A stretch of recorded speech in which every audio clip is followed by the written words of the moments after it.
Hello students, स्वागत है ज्ञान की कक्षा में। आज के वीडियो में हम कवर करेंगे एनपीओ चैप्टर के पार्ट 2 और 3, जिसमें आप समझोगे रिसीट्स एंड पेमेंट्स अकाउंट और इनकम एंड एक्सपेंडिचर अकाउंट का फुल कंसेप्ट फॉर्मेट और उनके बीच का डिफरेंस। तो आगे बढ़ते हैं अपने क्वेश्चंस पे। Part 2 receipts and payments account. Receipts and payments account एक कैश बुक की तरह होता है। इसमें हर वो ट्रांजैक्शन लिखा जाता है जिसमें कैश या बैंक का लेना देना हुआ हो, चाहे वो किसी भी साल का हो। यानी ये अकाउंट कैश बेसिस पे बनता है, जिसका मतलब है कि इसमें सिर्फ वही ट्रांजैक्शंस रिकॉर्ड होते हैं जिसमें एक्चुअल पैसा आया हो या गया हो। अगर पैसा नहीं आया या गया तो उसका रिकॉर्ड इसमें नहीं होता। आइए लिखते हैं डेबिट साइड और क्रेडिट साइड क्या आता है। डेबिट साइड में लिखते हैं entrance fee, subscription, donations, sale of assets. और क्रेडिट साइड में लिखते हैं salaries, rent, electricity, purchase of equipment. ये फॉर्मेट कैश का फुल फ्लो बताता है, पैसा कहाँ से आया और कहाँ गया। एग्जाम्पल, अगर किसी क्लब ने मेंबर से 10,000 रुपीज फीस रिसीव की है और बिल्डिंग का रिपेयर के लिए 2,000 खर्च किए हैं, तो रिसीट्स एंड पेमेंट्स अकाउंट में रिसीट्स साइड में लिखेंगे सब्सक्रिप्शन 10,000 रुपीज, पेमेंट्स साइड में लिखेंगे रिपेयर एक्सपेंसेस 2,000 रुपीज। ये सिर्फ कैश का रिकॉर्ड है, इसलिए अक्रूअल बेसिस के लिए यूज नहीं होता। Part 3 income and expenditure account. अब बात करते हैं इनकम एंड एक्सपेंडिचर अकाउंट की। ये अकाउंट एक प्रॉफिट एंड लॉस अकाउंट की तरह काम करता है, लेकिन नॉट फॉर प्रॉफिट ऑर्गेनाइजेशन के लिए। इसमें सिर्फ रेवेन्यू आइटम्स ही आते हैं, और वो भी करंट ईयर के, चाहे कैश मिला हो या नहीं। ये बनता है अक्रूअल बेसिस पे। मतलब जैसे इनकम या खर्चा इस साल का है तो वो इसमें लिखा जाता है, चाहे उसका पैसा मिला हो या बाद में मिला हो। अक्रूअल बेसिस का मतलब होता है जिस साल में इनकम या खर्चे का हक बनता है, उसी साल उससे रिकॉर्ड करना पैसा आया या नहीं आया। और इसके फीचर्स क्या है? कैपिटल आइटम्स इसमें नहीं लिखते, नॉन कैश आइटम्स लिखते हैं।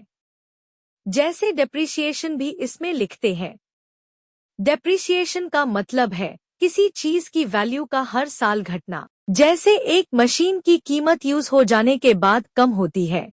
आउटस्टैंडिंग या एडवांस इनकम एक्सपेंसेस का प्रॉपर एडजस्टमेंट होता है। अब बनाते हैं इसका format. Income side subscription adjusted, donations revenue only, interest on investment.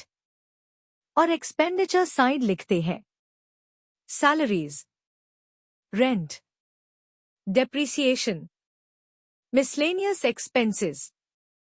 इस अकाउंट का मेन गोल होता है सरप्लस या डेफिसिट निकालना। अब समझेंगे इनकम एंड एक्सपेंडिचर अकाउंट का फॉर्मेट, जो नॉट फॉर प्रॉफिट ऑर्गेनाइजेशन के लिए बनाया जाता है। ये अकाउंट एक प्रॉफिट एंड लॉस अकाउंट जैसा ही होता है, लेकिन सिर्फ उन्हीं आइटम्स को इंक्लूड करता है जो करंट ईयर के इनकम्स और एक्सपेंसेस होते हैं। चलिए टेबल पे नजर डालते हैं। लेफ्ट साइड एक्सपेंडिचर सैलरीज 5,000 रुपए, यानी कि पूरे साल के दौरान स्टाफ को दिए गए टोटल सैलरी। डेप्रिसिएशन 1,000 रुपए, फिक्स्ड एसेट्स की वैल्यू कम होने का खर्चा, जैसे कि furniture, equipment etcetera. Printing stationery 800 रुपए, ऑफिस में यूज होने वाली स्टेशनरी का खर्चा। इन तीनों का टोटल 6,800 रुपए। राइट साइड में है income subscription current year 15,000 rupees. Members से आया ईयरली सब्सक्रिप्शन, सिर्फ करंट ईयर वाला ही इंक्लूड होता है।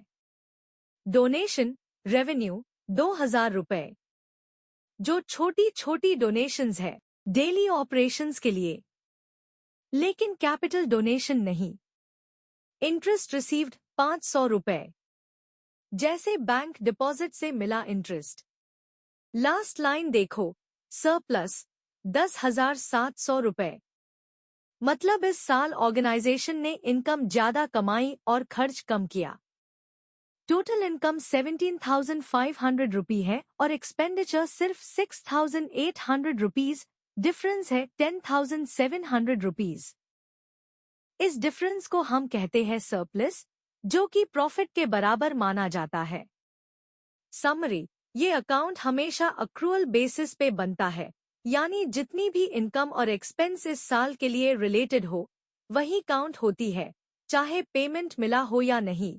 तो स्टूडेंट्स, अब आपको क्लियर है कि रिसीट्स पेमेंट्स अकाउंट क्या होता है, इनकम एंड एक्सपेंडिचर अकाउंट कैसे बनता है और इन दोनों में क्या फर्क है। बोर्ड एग्जाम्स के लिए ये दोनों अकाउंट्स बहुत इंपॉर्टेंट है, इसलिए इनका कंसेप्ट स्ट्रॉन्ग करना जरूरी है। ऐसे और वीडियोस के लिए सब्सक्राइब करें हमारा चैनल ज्ञान की कक्षा।